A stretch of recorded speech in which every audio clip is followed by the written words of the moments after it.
तो भाई लोग कैसे हो। आज मैं आप लोग के सामने भोकाल की स्टोरी लेके आया हूँ, भाग्य लेखनी। चलिए कहानी स्टार्ट करते हैं। हर युग में इतिहासकार का अपना अलग ही महत्व रहा है, क्योंकि इतिहासकार ही वह व्यक्ति होता है जो वर्तमान में घटी घटनाओं, चरित्रों और साहित्य को भविष्य में आने वाली पीढ़ियों के लिए संजोता है। विकासनगर राज्य में इस कार्य के लिए भूदेव नियुक्त है। साहित्यकार और रचनाकार भूदेव। महाबली भोकाल का जबरदस्त प्रशंसक। भूदेव जी, आपकी सभी रचना उत्कृष्टता की कसौटी पर एकदम खरी उतरती है, परंतु महाबली भोकाल से संबंधित घटनाओं को जब आप वर्णन करते हैं तो उनका बहुत ही सटीक वर्णन होता है। ऐसा प्रतीत होता है जैसे वे घटनाएं महाबली भोकाल के साथ नहीं बल्कि आपके साथ घटी है। इसका मुख्य कारण एक ही है, महाबली भोकाल मेरे नायक है। उनका व्यक्तित्व मेरे रोम रोम में बसा हुआ है। ओह, तभी तुमने अपनी कहानियों में महाबली भोकाल जैसा एक ऐसा काल्पनिक पात्र डाल रखा है जो बड़ी से बड़ी समस्याओं को क्षण भर में हल कर देता है, असंभव से असंभव कार्य को चुटकी में कर डालता है। सही कहा, लेकिन कल्पना मात्र कल्पना होती है। काश मैं महाबली के लिए वास्तव में कुछ लिख पाता, उन्हें वास्तव में अपनी कहानियों का पात्र बना पाता। खैर छोड़ो इन बातों को, तुम इन पांडुलिपियों को राज्य के रचना विभाग में दे देना। मैं पड़ोसी राज्य में होने वाली साहित्यिक बैठक में जा रहा हूँ। महाबली भोकाल इस युग के सबसे बड़े महाबली हैं। देखने ढूंढने निकलो तो सारे संसार में उन जैसा महाबली नहीं मिलेगा। सारे संसार में क्या, सारे ब्रह्मांड में उन जैसा एक नहीं मिलेगा। बचाओ। ओह, उधर कोई संकट में है। वह खूंखार जंगली भैंसा उस व्यक्ति को मार देना चाहता है। बचाओ, मुझे उसे बचाना होगा। खूंखार भैंसे को रस्सी के फंदे में फंसाकर भूदेव ने उस व्यक्ति को तुरंत ही जंगली भैंसे से दूर खींच लिया। आप इस जंगली भैंसे के चुंगल में कैसे फंस गए? हम यहाँ भ्रमण के लिए आए थे। अभी हम इस स्थान की छटा को निहार ही रहे थे कि इस जंगली भैंसे ने हम पर अचानक आक्रमण कर दिया। हमें संभलने का अवसर ही नहीं मिला। आप है कौन? ये हम तुम्हें बाद में बताएंगे। पहले तुम हमारी लेखनी ढूंढो। वह यहीं कहीं गिर गई है।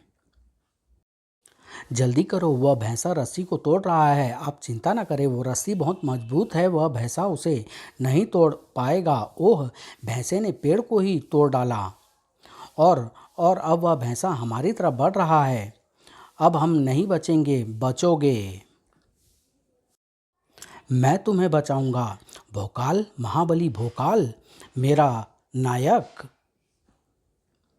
नहीं, नायक नहीं, भोकाल, महानायक। बस बहुत हुआ वृषभराज।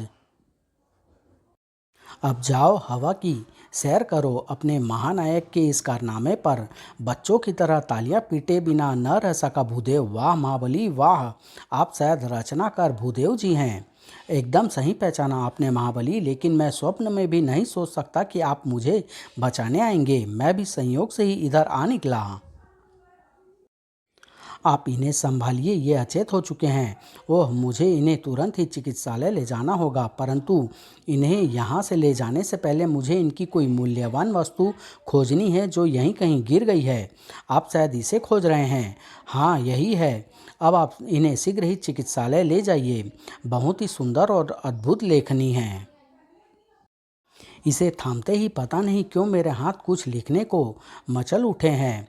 मुझे इससे कुछ लिखना चाहिए, लेकिन क्या क्या लिखूं मैं इसमें? समझ में आ गया कि मुझे इस लेखनी से क्या लिखना है। अपने महानायक महाबली भोकाल की प्रशंसा, उनकी वीरता से संबंधित कुछ ऐसी घटनाएं जो मेरी कल्पनाओं में बसी हुई है। भूदेव ने उस लेखनी से लिखना आरंभ किया तो लिखता ही चला गया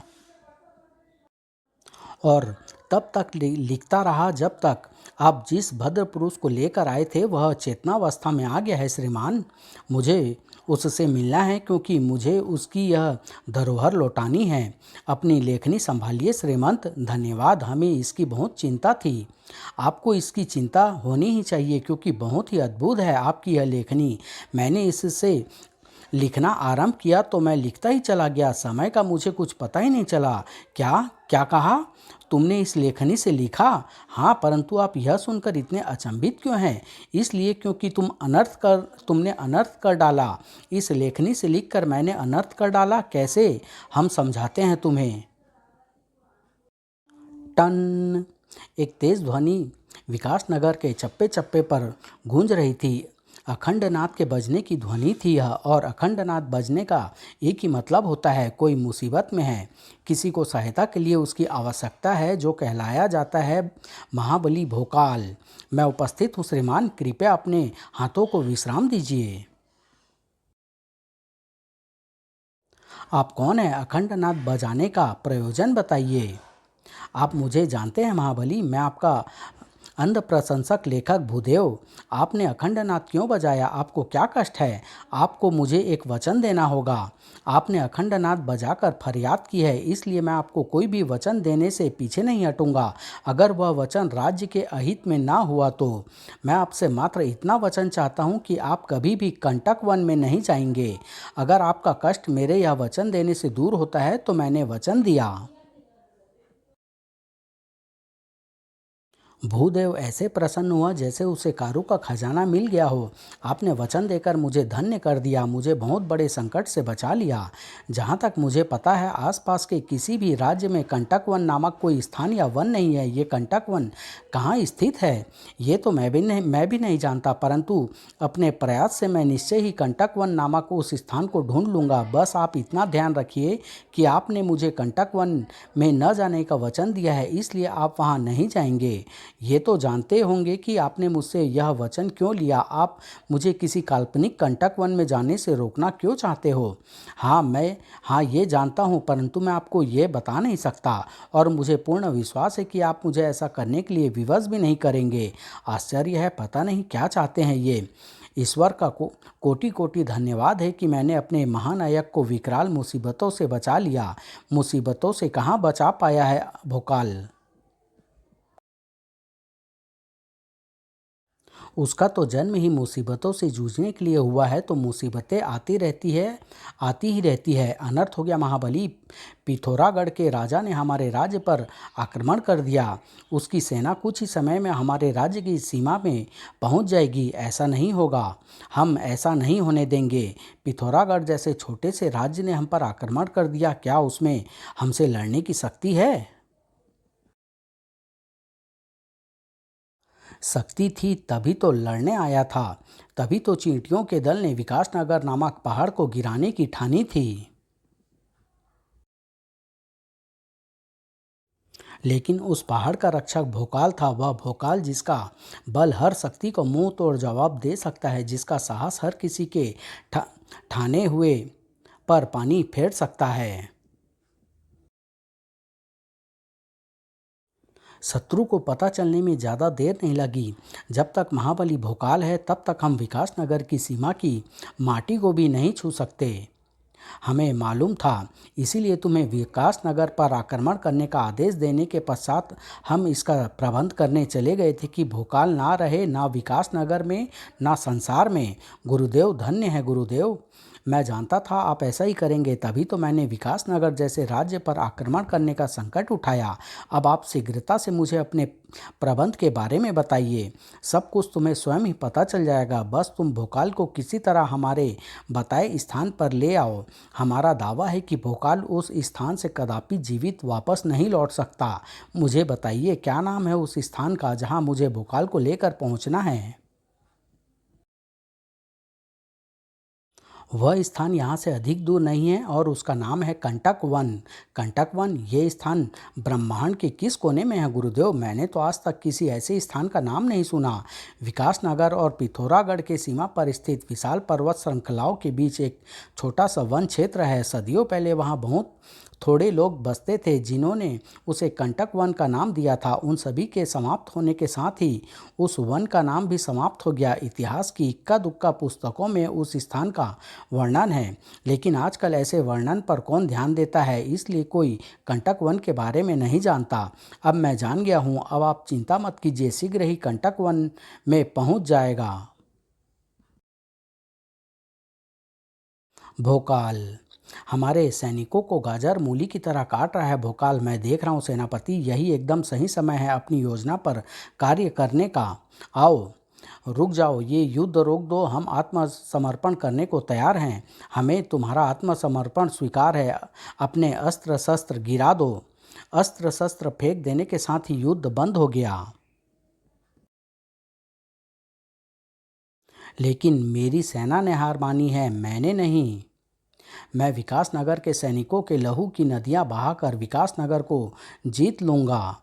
विकासनगर के निहत्थे सैनिकों का जो खून बहा तो क्रोध की अधिकता से भोकाल का अंग अंग कांप गया। तुझ जैसे शैतान की रक्त पिपासा तब तक जीवित रहती है जब तक जीवन समाप्त नहीं हो जाता। आज तू सदा के लिए शांत हो जाएगा। भोकाल ने मुझे निशाना बनाने की ठान ली है। यही तो चाहता हूँ मैं।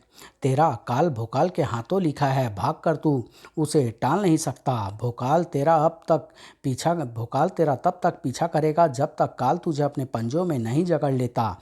ये तो अच्छा है कि मैं इस समय विश्व के सबसे तेज भागने वाले घोड़े पर सवार हूँ, नहीं तो मेरे पीछे लगा भोकाल कभी का मुझ तक पहुँच गया होता। मैं गुरुदेव के बताए स्थान पर पहुँच चुका हूँ, शीघ्र ही भोकाल भी यहाँ पहुँच जाएगा। परंतु क्या ये स्थान वास्तव में वैसा ही है जैसा गुरुदेव ने मुझे बताया था? अरे आश्चर्य, मैं तो अदृश्य हो रहा हूँ। भोकाल भी कम आश्चर्यचकित नहीं था। तुम यहाँ भूदेव? हाँ महाबली, मैं यहाँ आपको आपका यह वचन याद दिलाने के लिए कि आप कभी कंटक वन में नहीं जाएंगे।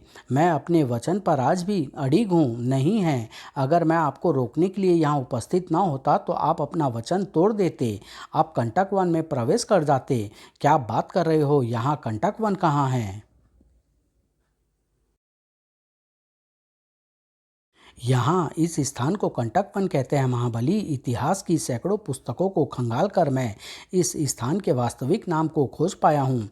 ओह, इधर तो दुष्ट राजा पत्थर सिंह गया है, उसे समाप्त करने के लिए मेरा उधर जाना अति आवश्यक है। नहीं महाबली, नहीं, मैं आपको उधर नहीं जाने दूंगा। अगर आप उधर गए तो जीवित लौट कर नहीं आ पाओगे।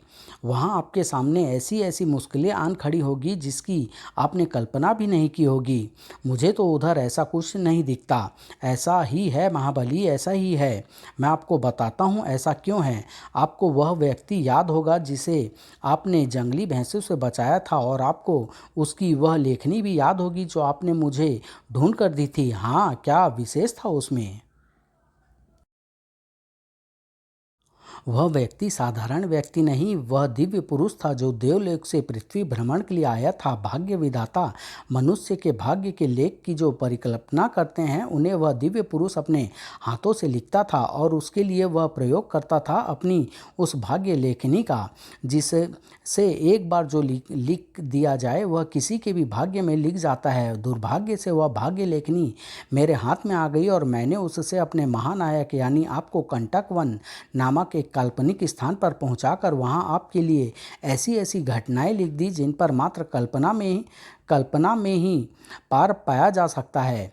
उस उस दिव्य पुरुष ने होश में आकर मुझे भाग्य लेखनी के बारे में बताया तो मुझे अपनी भूल का आभास हो गया और मैं आपको रोकने आ पहुंचा। अब मुझे क्षमा करके अपने वचन की लाज रखिए महाबली, कंटक वन में मत जाइए।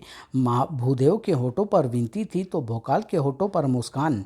मैं तुम्हारी भावनाओं का सम्मान करता हूँ भूदेव, परंतु मुझे कंटक वन में जाना ही होगा, क्योंकि मुझे राजा पत्थर सिंह नामक ऐसे शैतान को समाप्त करना है जो आने वाले समय में विकासनगर के लिए बड़ा संकट बन सकता है। परंतु भोकाल ने उसे बोलने नहीं दिया। देखो भूदेव, ये तो तुम मानते ही हो ना कि भूलवश तुमने मेरे भाग्य में जो लिख दिया है उसे मिटाया नहीं जा सकता। हाँ, अगर ऐसा है तो तुम्हारे रोकने से कुछ नहीं होगा। किसी न किसी तरह मैं कंटक वन में पहुंच ही जाऊंगा। और सबसे बड़ी बात, क्या तुमने अपने महानायक को इतना कमज़ोर समझ रखा है?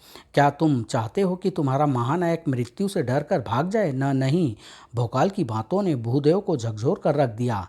कहना ही पड़ा उसे, आपने मुझे जो वचन दिया था मैं आपको उससे मुक्त करता हूँ। जाइए महाबली और संसार को दिखा दीजिए कि मेरे महानायक जैसा एक भी नहीं है।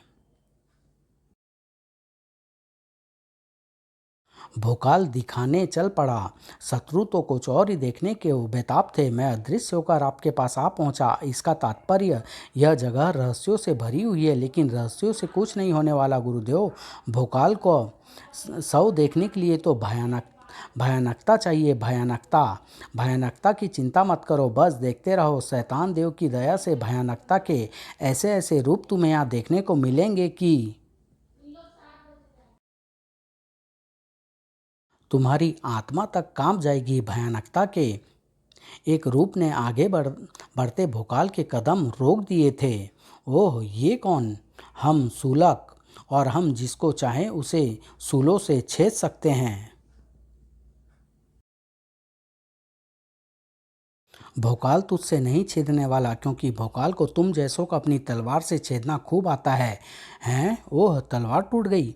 मैं निहत्था हो गया और इसी के साथ शुल्कों का आक्रमण तेज हो गया। अब तो इनसे निपटने के लिए मेरे पास एक ही उपाय है कि मैं पुकारूं, जय महागुरु। भोकाल। भोकाल ने अपने महागुरु की शक्तियां तो पाई, लेकिन शुल्कों का फिर भी कुछ नहीं बिगड़ा। हमारे सामने इस तलवार की भी कोई बिसात नहीं, और ना तेरा शक्तिशाली शरीर हमारा सामना कर पाएगा। ओह, ज्वाला शक्ति भी इन्हें बिना कोई हानि पहुंचाए इनके शरीर से आर पार निकल गई। अब मैं इन्हें कैसे समाप्त करूं? ये ढाल भी तुझे नहीं बचा सकती। कैसे अपने आप को समाप्त होने से बचाऊं? क्योंकि हमारे शूल ब्रह्मांड की हर वस्तु को छेद सकते हैं। इनकी बातों से इन्हें समाप्त करने का एक उपाय समझ में आया है, और इसके लिए मुझे अपनी ढाल को विशिष्ट कोण में उछालना होगा और यह प्रार्थना करनी होगी कि वही सही समय पर और अपने सही निशाने पर पहुँचे। भोकाल की प्रार्थना सुन ली गई। जो उसने चाहा था वही हुआ, और जो हुआ वह शुल्कों की यह लीला समाप्त कर देने वाला था। ब्रह्मांड की हर वस्तु को बीधने वाले शुल्कों ने एक दूसरे को बीन डाला था। अगर ढाल की सहायता से इन दोनों को इन्हीं के सूलों से बींधने का उपाय न सूझा होता तो मेरा इनसे बचना बहुत कठिन था। एक क्षण बाद ही भोकाल ज्वालामुखी की मानिंद गरजता हुआ आगे बढ़ रहा था। दुष्ट राजा पत्थर सिंह, इस वन में छिपकर तू मुझसे बच नहीं सकता। मैं तुझे ढूंढ कर तेरे टुकड़े टुकड़े कर डालूंगा। क्या भोकाल ऐसा कर डालेगा गुरुदेव? हरगिज नहीं कर पाएगा। इस वन में तो वह अपने टुकड़े टुकड़े होने से बचा ले तो गनीमत है, क्योंकि इस वन की हवा भी उसकी दुश्मन है। भोकाल को जल्दी ही उसका पता चलने जा रहा था। कंटक वन नामक यह स्थान अधिक दूर तक नहीं फैला। यहाँ पत्थर सिंह मुझसे अधिक समय तक छिपा नहीं रह सकता। ओह, जैसे ही मैं इस स्थान पर पहुँचा हूँ वैसे ही मुझे सांस लेने में कठिनाई हो रही है। क्या कारण है इसका? कारण स्तब्ध कर देने वाला था। इस स्थान पर तो सांस लेने के लिए वायु है ही नहीं। मेरा यहाँ ठहरना उचित नहीं है। मुझे अपनी ढाल की सहायता से उड़कर तुरंत ही इस स्थान से दूर चले जाना चाहिए। ओह नहीं, चारों तरफ मौजूद बांस के पेड़ों की शाखाओं ने मुझे बुरी तरह से जकड़ लिया। कोई बात नहीं, अभी मेरी तलवार इन बंधनों को खोल डालती।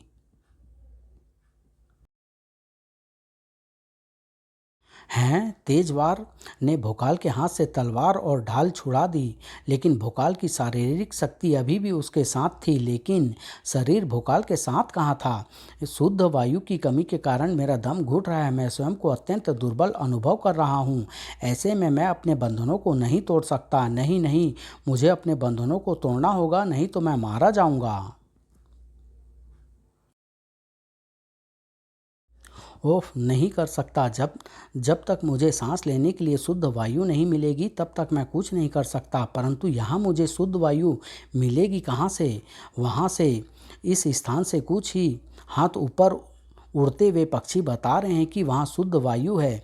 मुझे वह शुद्ध वायु चाहिए, और चूंकि मैं उसे प्राप्त करने के लिए उस तक नहीं पहुँच सकता, इसलिए ऊपर मौजूद शुद्ध वायु को मुझ तक पहुँचना होगा।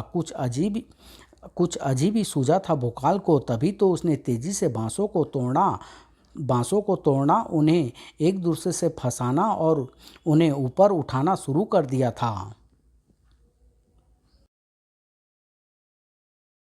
और ये अब क्या किया भोकाल ने?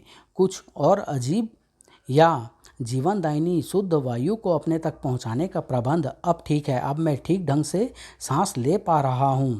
अब मैं देखता हूं कि ये बंधन कब तक मुझे जकड़े रख सकते हैं। अब भोकाल की शारीरिक शक्ति के साथ उसका शरीर भी था।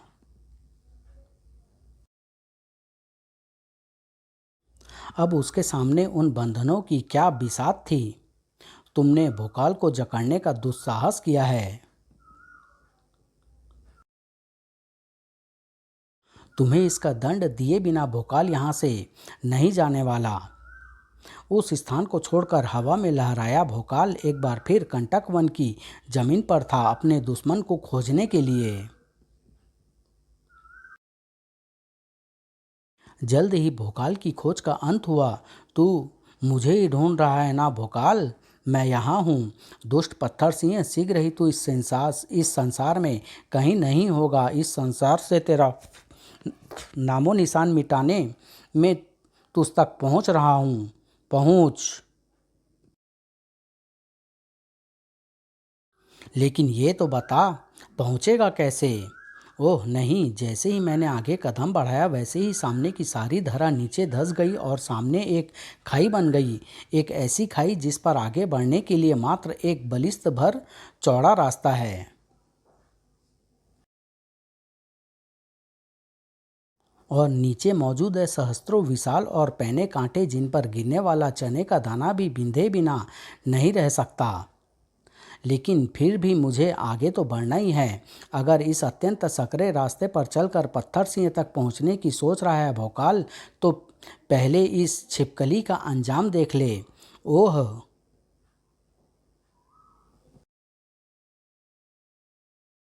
सपाट से सपाट दीवार पर सरपट दौड़ने वाली छिपकली तक इस रास्ते पर फिसलकर काल के गाल में समा गई।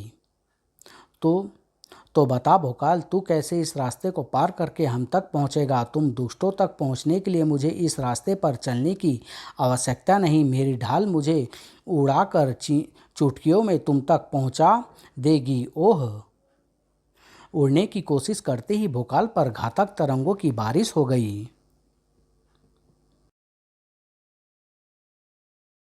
तुरंत ही अपने आप को जमीन पर पहुंचा दिया भोकाल ने।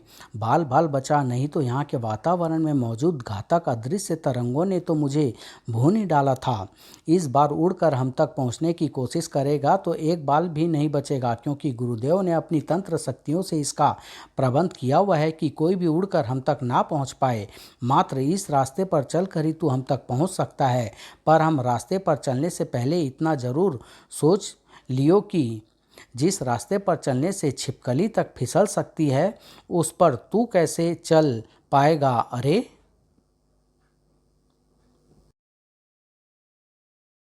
वह उस रास्ते पर चलकर हमारी तरफ बढ़ रहा है गुरुदेव, और वह फिसल भी नहीं रहा। ये चमत्कार कैसे हो रहा है गुरुदेव? मुझसे क्या छुपा रहे हैं मूर्ख? उसके पैरों की तरफ देख, सब समझ जाएगा। ओह नहीं, वह अपनी ढाल को अपनी एक टांग में फंसाकर उसकी सहायता से उछलता हुआ हमारी तरफ बढ़ रहा है। वह इस रास्ते पर फिसल इसलिए नहीं रहा क्योंकि ढाल के नीचे उभरे सूल रास्ते में धंसकर उसे फिसलने से बचा रहे हैं। हाँ, और साथ ही मुझे और साथ ही मुझे तक पहुंचा रहे हैं, ताकि मैं तुम दोनों को यमराज के पास पहुंचा खचाक सकूं, पत्थर सिंह और उसके गुरु को समाप्त करके।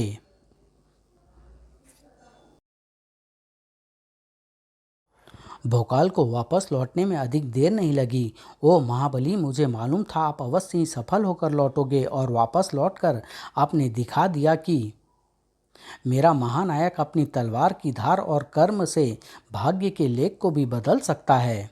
समाप्त।